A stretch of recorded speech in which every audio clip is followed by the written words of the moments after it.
Assalomu alaykum hurmatli obunachilar. Yana shkallat variantimiz chiqdi. Yevro remont. Ichida narsalar ham bor, ayrim narsalar qoladi, lekin 100% qolmaydi. Ipotekaga ham to'g'ri keladi, qanchadir summasi. 3 xona, 12-etaj, 16 etajkalik novostroyka ko'rib turibsizlar. Juda yaxshi. Atak meni kuzatuvchilarim bu joyni bilishadi, yaxshigina Yangi Darxon deyiladi. Yangi Darxon 1 da joylashgan. Juda yaxshi joy. Maktab, bog'cha. Hozir maktabda ham ko'rsatib yuboray. Sirazi maktab bog'cha yaqin deyman. Mana maktab ko'rib turibsizlar. Bog'cha shuni yonida joylashgan. Magazin, hamma taraflama qulay. Metroga boradigan marshrutkalar ham, avtobuslar ham juda serqatnov bu yerda. Metrogacha peshkom borsanglar 10-15 minutda yetib olasizlar. 1,5-1 kilometr atrofida chiqadi, mahallalarni oralab chiqsanglar.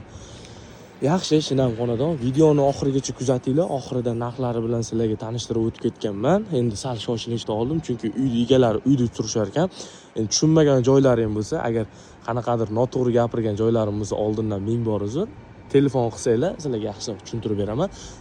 Telegramdan yozsanglar, Telegramda rasmlari bor. Telegram kanalimga ham qo'yib boraman. Bunaqangi yaxshi variantlarni, videoga olmagan srochniy variantlarim Telegram kanalida joylashgan.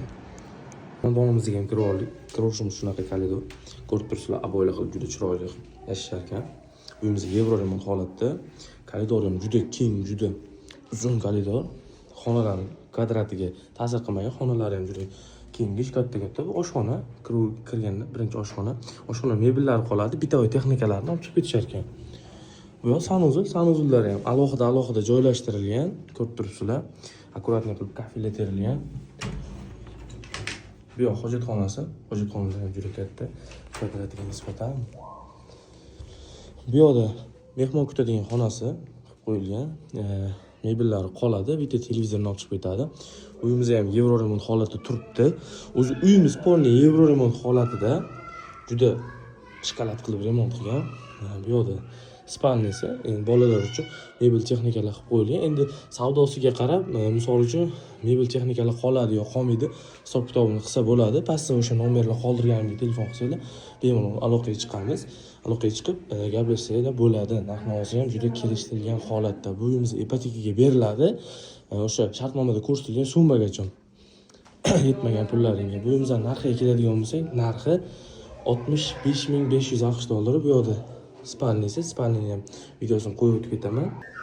Bu taraf spalni, ko'rib turibsizlar. Spalnisi ham juda chiroyli. Mana bu televizorlar, mebellari qoladi. Akkuratni yashashar ekan uydagilar. Agar mana shu uyni olib investitsiya kiritsanglar, arenda qo'ysanglar, misol uchun $600 arendator ham qo'yib bera olamiz. Videoni pastiga nomer qo'yaman, bemalol bog'lanib aloqaga chiqishinglar mumkin.